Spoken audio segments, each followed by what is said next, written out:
नमस्कार दोस्तों, स्वागत है आपका मेरे चैनल कॉमिक्स लाइफ में। शुरू करते हैं क्रूक बॉन्ड सीरीज़ की एक और मज़ेदार कॉमिक्स, क्रूक बॉन्ड और कब्रिस्तान के भूत पार्ट 3। यदि ऐसा हुआ तो मैं भी घर में नहीं रहूँगी, कल ही अपने भाई के पास चली जाऊँगी। धमाका सिंह बोला, चली जाना, लेकिन पहले उन्हें उनके कमरे में तो देख लो।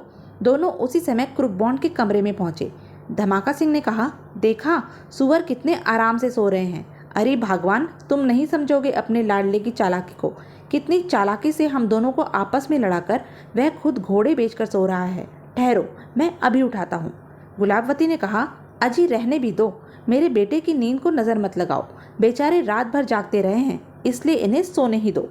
उसके बाद वे दोनों वहाँ से चले गए। अगले दिन जब क्रूक बॉन्ड की आँख खुली तो दिन बहुत चढ़ चुका था।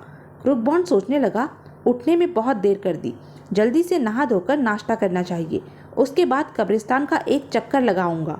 हो सकता है डाकू गोबर सिंह को पकड़ने के लिए कोई सूत्र हाथ लग ही जाए। मोटू को ले जाना ठीक नहीं होगा, इसे सोने ही दूं। थोड़ी देर बाद जब वह नहाने धोने और नाश्ता आदि से निपटने के पश्चात कपड़े पहन रहा था, गुलाबवती बोली, बेटा इतनी सुबह सुबह कहाँ जाने की तैयारी हो रही है? क्रूक बॉन्ड ने कहा, अरे कहीं नहीं मम्मी, बस जरा मॉर्निंग वॉक करने जा रहा हूँ। सुबह की ताज़ी हवा स्वास्थ्य और दिमाग को ताज़ा रखती है ना। गुलाबवती ने कहा, बिल्कुल बेटे बिल्कुल, सुबह की सैर करनी चाहिए, लेकिन क्या मोटू तुम्हारे साथ सैर के लिए नहीं जा रहा? क्रूक बॉन्ड बोला, अरे मेरी भोली माँ, तू फिर भूल गई। उसे तो भगवान ने पहले से ही अच्छी सेहत दी है, फिर उसे सैर करने की क्या ज़रूरत है? गुलाबवती ने कहा, हाँ यह तो है।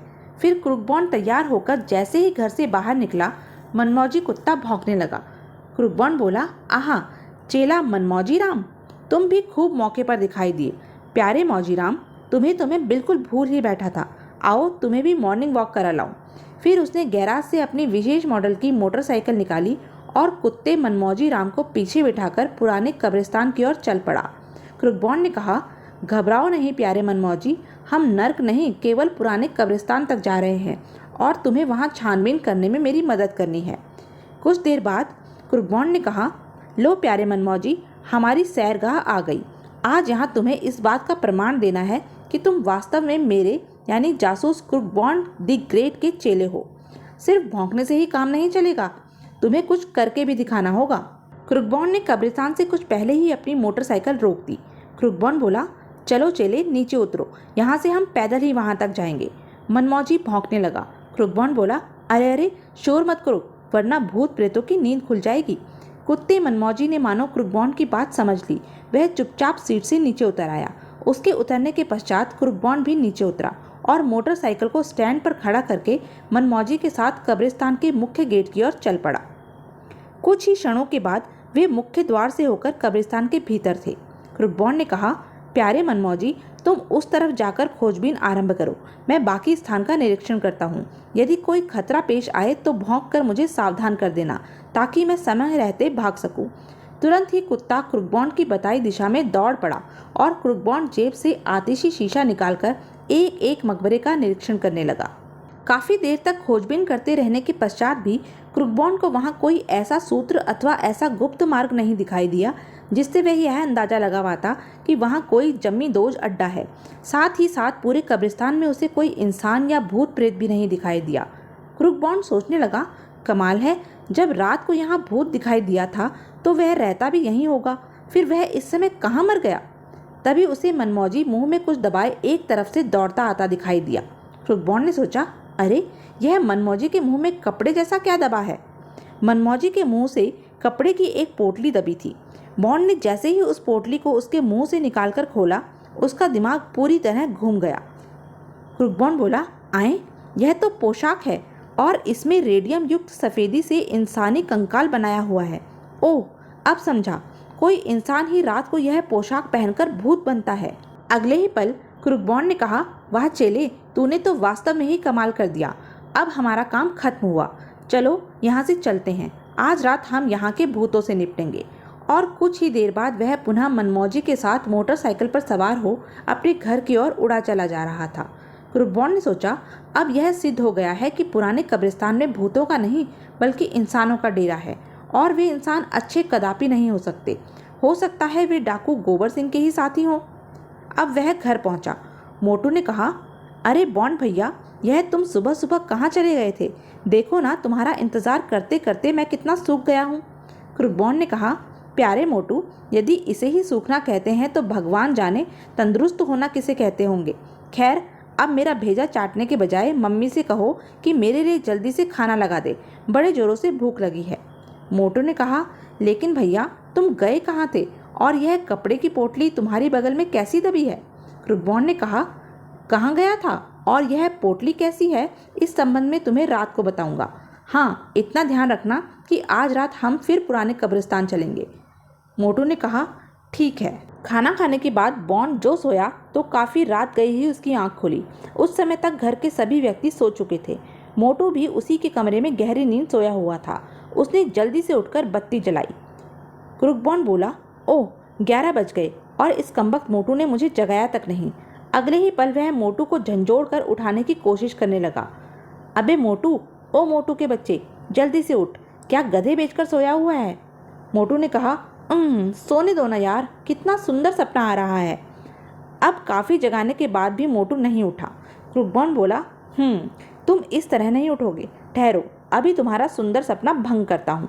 फिर बॉन्ड कपड़े की उस पोटली को खोलकर, जो कि कब्रिस्तान में उसे मिली थी, जल्दी जल्दी वह कपड़े पहनने लगा। और उसने सोचा, अभी बच्चों के न केवल खर्राटे ही बंद हो जाएंगे बल्कि घिघी भी बन जाएगी। पूरे कपड़े पहनने के पश्चात उसने मुंह पर खोपड़ी नुमा टोपी चढ़ाई और बिजली का स्विच ऑफ कर दिया। अब वह अंधकार में कपड़ों पर रेडियम से बनी धारियों के चमकने के कारण बिल्कुल भूत दिखाई देने लगा था। क्रुकबॉन्ड बोला, हा हा हा, ए मोटू के बच्चे, उठकर देख, तेरी मौत तेरे सामने खड़ी है।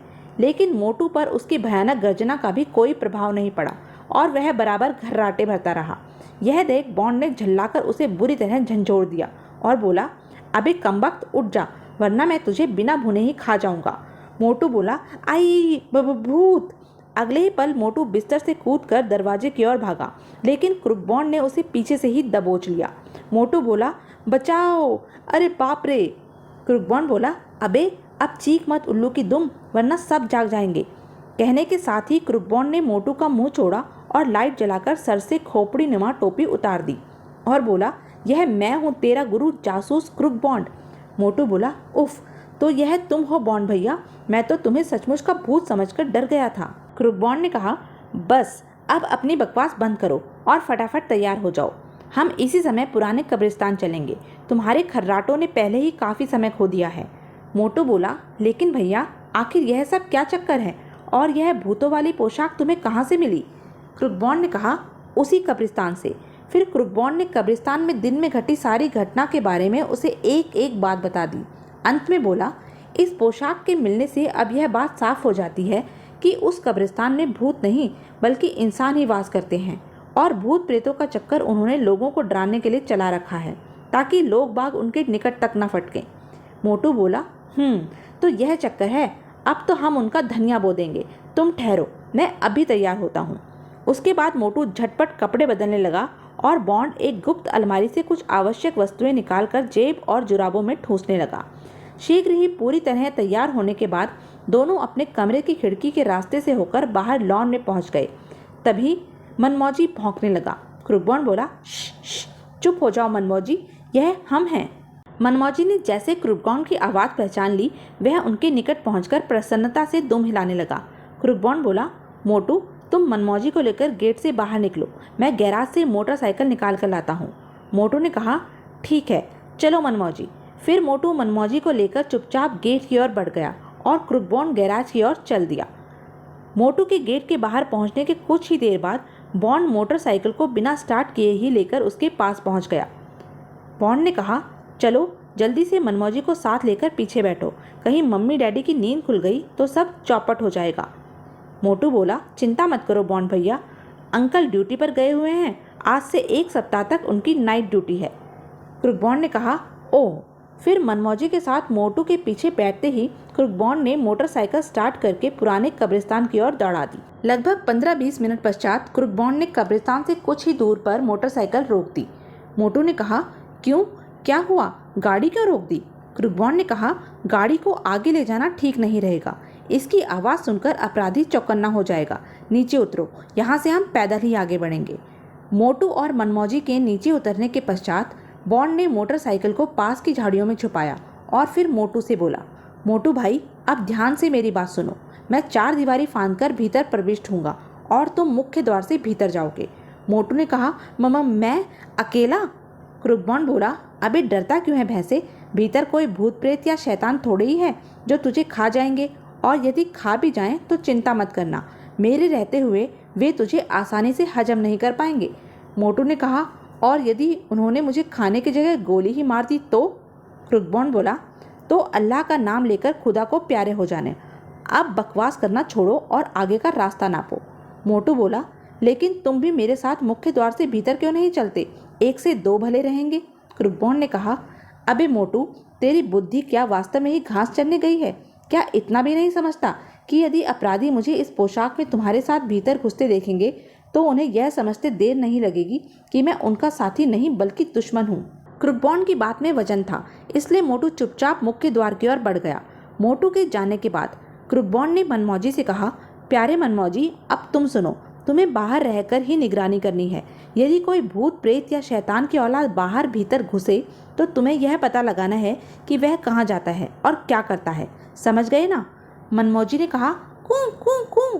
क्रुक बॉन्ड बोला, बहुत खूब, यानी तुम भी सारी बात अच्छी तरह समझ गए। ठीक है, तो चलो तुम भी यहाँ से फूटो।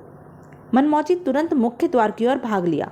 उसके जाने के बाद क्रुक बॉन्ड कब्रिस्तान के उस हिस्से की ओर चल पड़ा जहाँ से वह पहले मोटू के साथ कब्रिस्तान में प्रविष्ट हुआ था। क्रुक बॉन्ड ने सोचा, अब साला डाकू गोबर सिंह मेरे हाथों नहीं बचेगा, और 50,000 के नोट, ही। क्या वास्तव में क्रुक बॉन्ड कुख्यात डाकू गोबर सिंह को पकड़ने में सफल हो सका? क्या वास्तव में कब्रिस्तान में भूत प्रेत नहीं रहते थे? मोटू और क्रुक बॉन्ड के चेले मनमौजी ने क्या गुल खिलाया?